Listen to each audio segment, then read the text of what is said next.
Montana State University taking steps to keep people safe as students studying in Italy return home. Coming up, we'll show you what's on tap. I'm John Shearer in Yellowstone National Park, and coming up, biologists share how the fearsome wolf takes it in the chin more often than you'd think.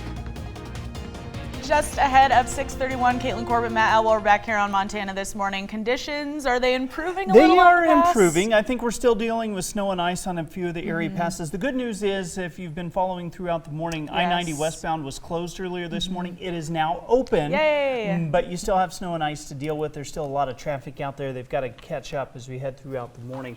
Temperatures holding into the 20s. Light snow right now in Butte. Pretty quiet otherwise. That snow should taper off pretty quickly as we head through the day. In fact, I expect sunny skies throughout most of the afternoon. It's the cloud cover early, and then overnight we'll see more clouds moving in. It looks like the snow is letting up, but you probably have slick conditions this morning. We're going to talk about a big deep freeze heading our direction. We'll talk more about that and our chances of snow in just a few minutes. All right, thank you very much, Matt. 6:31 now. Technically, Montana has recorded its first confirmed case of coronavirus, but it's not in the state. The woman is in her 70s and a primary resident of Lake County, Montana, but also lives in Maryland, and that's where she was diagnosed and is being treated.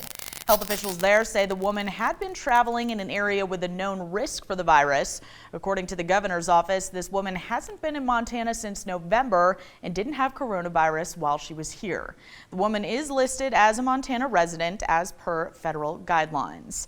In other coronavirus news, we have developing news also dealing with concerns over the virus. MTN's Cody Boyer reports from Montana State, where the university is bringing home students who are studying abroad in Italy.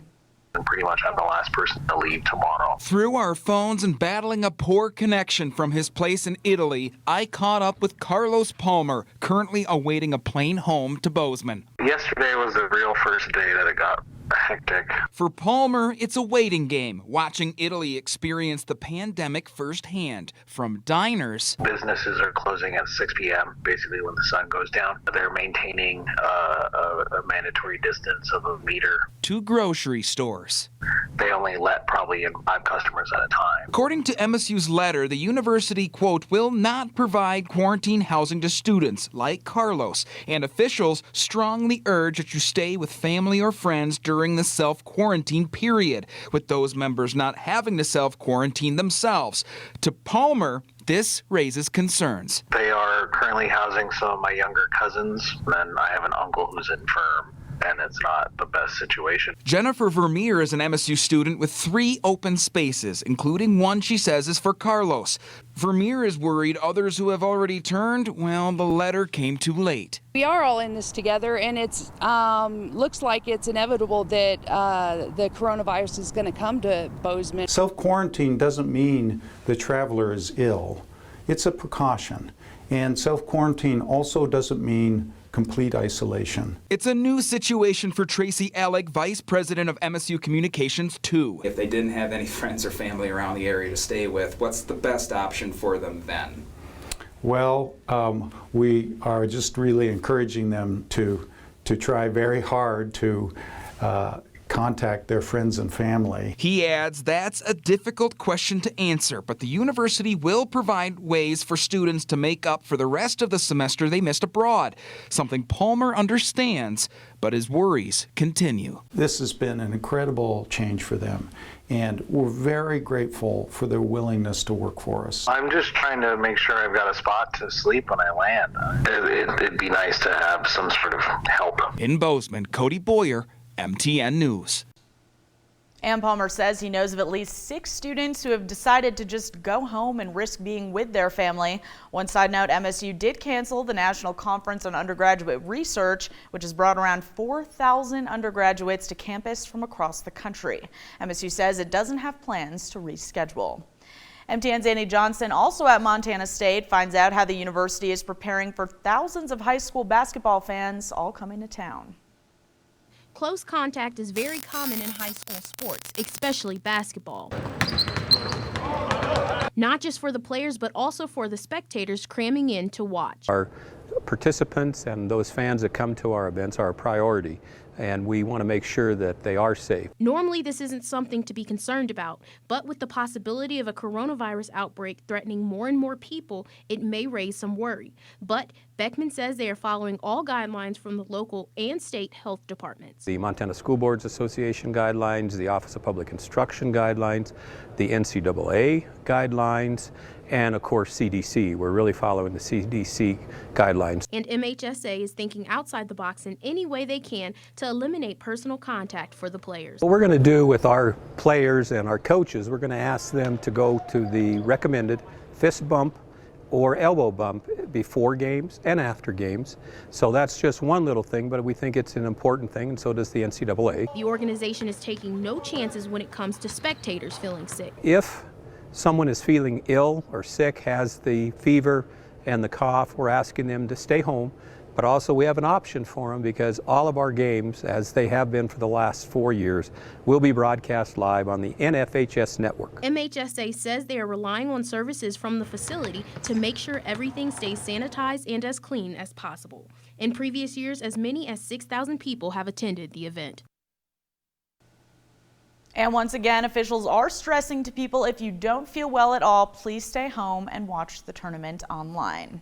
6:36 now in political news. Governor Bullock, he has become a candidate in the U.S. Senate race in Montana. Voters here can expect to see outside organizations spending boatloads of money on the contest.